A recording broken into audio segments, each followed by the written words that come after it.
Over the last few days, we've heard from homeless individuals as well as local entities who are frustrated with the growing homeless numbers in Steubenville and the gaps in service to help those people. I brought these concerns to officials at the local, state, and federal levels to see what can be done to help.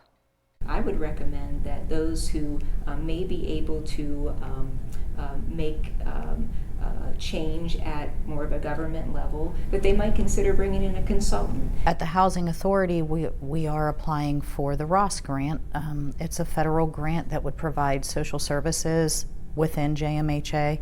It's a desperate need that we have. I would like to see more money allocated by the state to prevention and recovery boards locally. They should build a place and have something for like educational and a job incentive with a small pay. When it comes to people experiencing homelessness and those working with them, the wish list for helping fix the problem is a long one.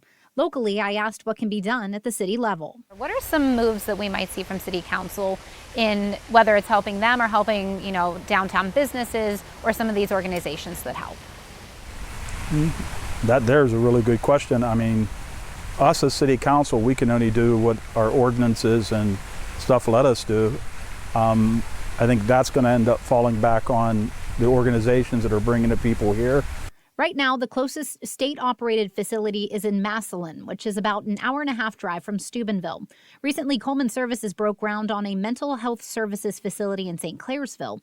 State Representative Don Jones understands the need for more of these services, and he says he can work with local agencies to try to bring them to the area.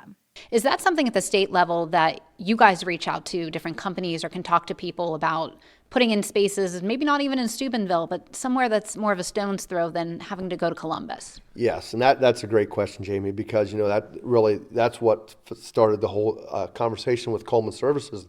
I had a constituent come to me, and her son had some issues, and she said we have to travel usually 2 hours away for treatment, and then whenever they get their lives back together, things start happening. There was nowhere for them to go if they came home and it started having problems again. And we realize, especially in Appalachia, we have a very, very big problem. There are no resources. And again, most of our folks are having to go 2 hours away, and and the governor has realized that, and a lot of our colleagues have, because they take for granted that everybody has something available to them. And and when you look at Appalachia, the number of addiction counselors or any type of resource, it's very, very limited. And that's one of those things that, we're going to have to continue to work on that. Well, I know there's no one set thing that's going to end homelessness. Yeah. But for you, as you've kind of looked at this and studied this, where have you seen the gap, and what can somebody in your position or somebody at the state level do to try to fill some of these gaps in services?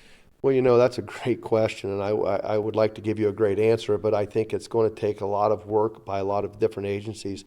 And I think part of the problem is we have agencies for a lot of different services, and sometimes we need to pull those resources together and we need to work on. But to answer some of that question, I think we've got to have some education. Meanwhile, the Jefferson Metropolitan Housing Authority is waiting to hear if they will get grant money at the federal level to help with the lack of social workers. I brought that up to Congressman Michael Rowley, who says he can make a push in Washington, D.C. Is there anything that you could do or somebody that you could talk to kind of see how that's going and maybe express how great the need is right now, especially as these homeless numbers continue to climb day by day here? Well, what I could do is I could do a letter of support for his process of going through HUD, and then if he could get a hold of, or she could get a hold of our office and let us know where you're at in that process, because what we'll do is I'll have my staff in Washington just keep heat on them with phone calls and emails to the point, one of those, what do they say, the squeaky wheel gets the grease. So I would like to be that squeaky wheel for them.